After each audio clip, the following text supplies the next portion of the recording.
دیکھیے، انسانی زندگی کے یہ تین دور ہیں۔ حیات دنیاوی جو ہماری پیدائش سے شروع ہو کر اور ہماری موت پر ختم ہو جائے، پھر حیات برزخی موت سے لے کر قیامت کے دن تک،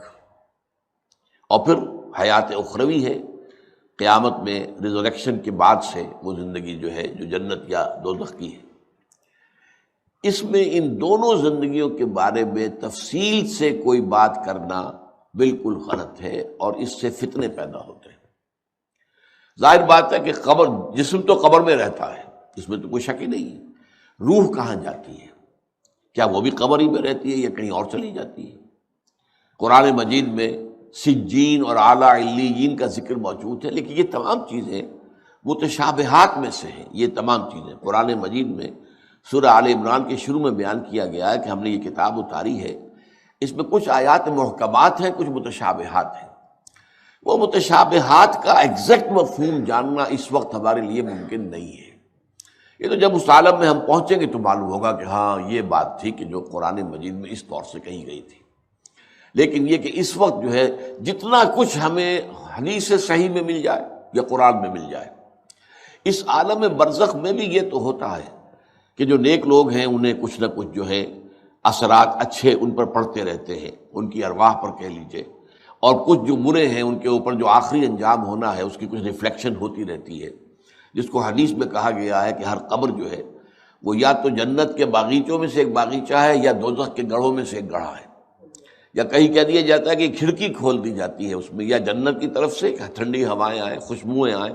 اور یا دوزخ کی طرف سے کہ آگ کی لپٹ آئے۔ دوزخ میں داخل ہوں گے قیامت کے بعد ہی، اور جنت میں داخل ہوں گے قیامت کے بعد ہی، لیکن اس کے کچھ آثار پڑنے شروع ہو جاتے ہیں۔ تو اسی طرح سمجھیے کہ جو کچھ آخرت میں کسی انسان کے ساتھ ہونا ہے اس کا ایک عکس جو ہے وہ عالم برزخ میں شروع ہو جاتا ہے۔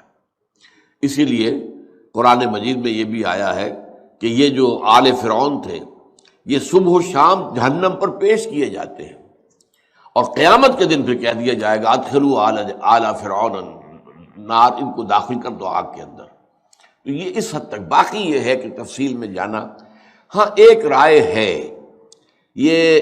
شاہ ولی اللہ دہلوی رحمۃ اللہ علیہ کی ہے، اگر ان کی رائے نہ ہوتی تو میں اسے بیان بھی نہ کرتا، لیکن یہ کہ وہ ایک بہت بڑے محدث اور بہت مفکر اور دین کے فلسفے سے بہت بڑے واقف انسان تھے۔ انہوں نے کہا کہ جو اولیاء اللہ ہوتے ہیں، اللہ کے نیک بندے، اللہ کے بندے، ان کے انتقال کے بعد ان کی روحوں کو بھی اللہ فرشتوں کے طبقہ اسفل میں شامل کر دیتا ہے۔ یہ فرشتے ہیں نا، اس وقت بھی موجود ہیں۔ ابھی شاید اگلے ہی جمعے میں وہ حدیث جو ہے اس کا بیان آئے گا کہ جب بھی کسی گھر میں، اللہ کے گھر میں کچھ لوگ اس لیے جمع ہوں کہ اللہ کی کتاب پڑھیں اور سمجھیں اور سمجھائیں،